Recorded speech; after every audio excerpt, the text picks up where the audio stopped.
Use both hands to pull the lady toward you, taking a step with the left leg forward slightly to the left side.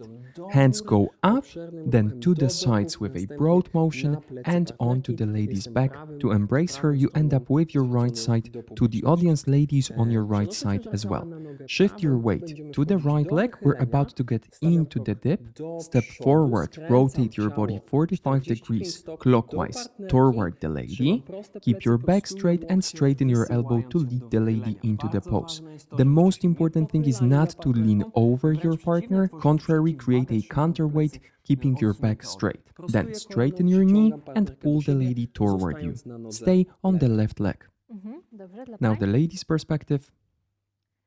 Take a step forward with the right leg aiming to the left.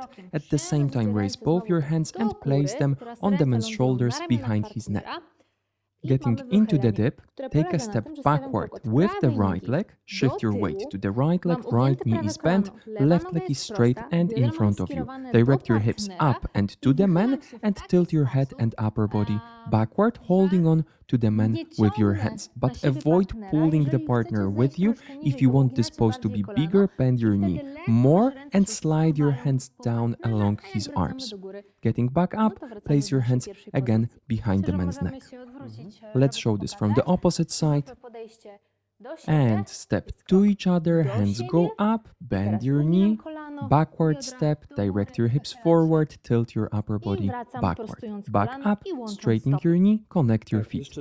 Now a very important pointer for this part, make sure to keep your knees slightly bent but active all the time. We want you to first bend the knee, then actively push off the leg to shift your weight to the opposite one.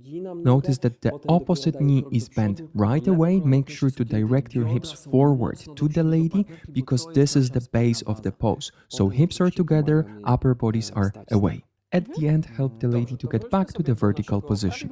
Okay, let's go back to our proper direction and we're going to count the last part. 1, 2, 3, 4, 5, 6, 7, 8.